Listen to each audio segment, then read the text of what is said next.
So, a very good morning to everyone. I'm Blim from Singapore, and I run a technology group called VisionGroup. And the topic I'm going to talk about today is about blockchain. And will blockchain change the world? There's going to be three things that I'll be focusing on, primarily in the areas of trust, security, and control. So let's cover the first topic on trust. It's really interesting. No one trusts anyone anymore. And an interesting thing to think about is, do we trust a machine more, or do we trust a human more? And of course, we have to put that in context. Do I trust a chatbot to purchase a flight ticket for me to fly? Or a driverless car to take me from point A to point B without a driver? Or a surgical machinery equipment to operate on myself, or a robot to take care of my kid? Of course, that's contextual. But more and more so, we're moving into this area of trust, of robots versus machines, robots versus humans. So a study was done that 64% of people trust a robot more than their manager, and more people trust machines with financial information and privacy information they are providing. Something to think about. As we start to interact more and more with robots, chatbots, and machines, what will this lead us in the future? And importantly, of course, trust is just the start. Trust leads us to what's going to happen next, agreement that we're going to have between person A and B, or a group of people. In times in antiquity, we have trust through a verbal agreement, a nod, or gentleman's handshake. And we became more educated. We wrote written contracts, legal documents. But is that enough? Look at the number of law cases we have today, and the number of rich lawyers we have as well. I guess that's a reason that we still need to better improve. What will happen in the future on agreements?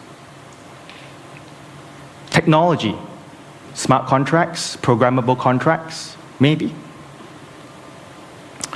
And I lead to a topic that's a little bit closer to everyone's heart. Food and food safety. Every single day, we eat food.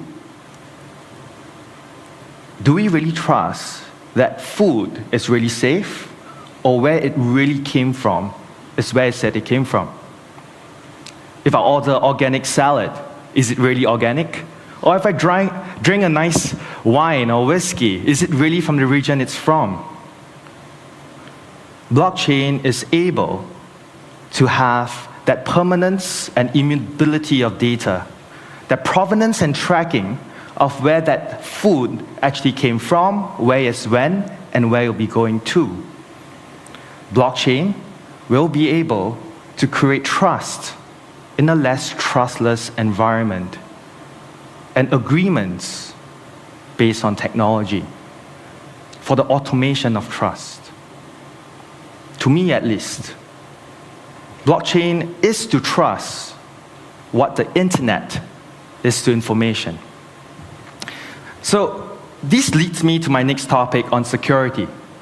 We are in an era of data explosion. 90% of the world's data was created just in the last 3 years. We have about 2.5 quintillion bytes of data being created every single day. That's about a 1 with 18 zeros. This is now. Think about the next 3 years, the next 10 years, and the next 30 years. Humongous amount of information is being created. Yet, we are in a data jungle. Every single step we take, every turn and corner we take is fraught with dangers, potential data breach, potential information leaks. There were a number of large-scale data breach information leaks in the last number of years. Facebook was just fined $5 billion. Based on each person they have, that's about $1.85 per user. British Airways had a fine of $230 million. That's about $485 per person for data that was being leaked. And more interestingly, more governments are looking into this space. The Singapore government has just set up a new agency called the GDO, the Government Data Office, for a single point where all data breach is able to be reported to the government. And what's interesting was that they did a study of about 336 out of 2,840 systems in the Singapore government across 94 agencies, and they found out that out of every 4, there are 3 agencies that is non-compliant towards the standards that they have set. 3 out of 4. They then came out with 5 key measures on what they're able to do to bring the standards up. And one of which is pretty interesting on how is the government going to be able to protect data, not only during storage, but in the instance it's being extracted, that the data will be unusable. And that's what are some of the benefits of what blockchain is able to do, where it's able to encrypt, fragment, as well as distribute. So my third topic, it's really on control. The question to ask, is my data really mine? Do I really control the data that I have and the data that I create? And more so, this question is going to be more and more prevalent in the years to come. 90% of the respondents to the survey said that they would be very concerned if the company in which their data was stored sold it to another party. The question to ask really is, would you allow the companies that have your data sell that? Will you be comfortable with that? It's already happening every day, but were you comfortable with that?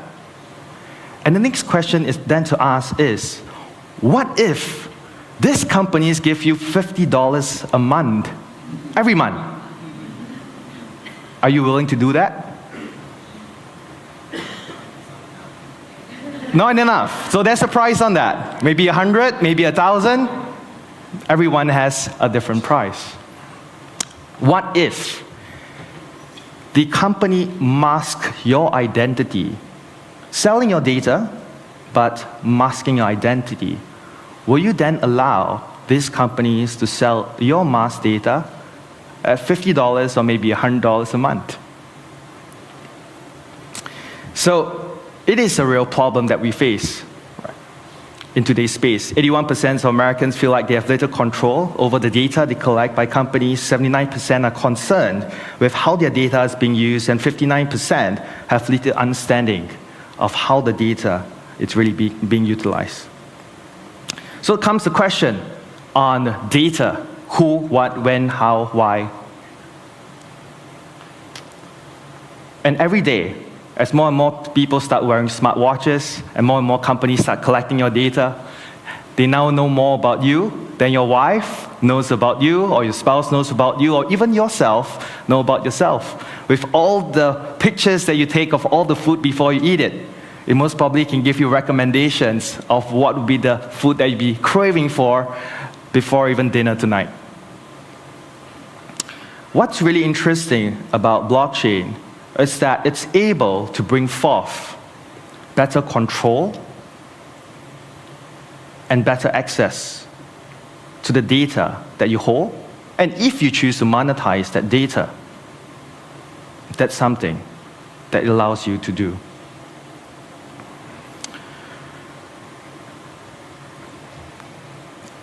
The rate at which we are adopting technology, and technology is accelerating is unprecedented.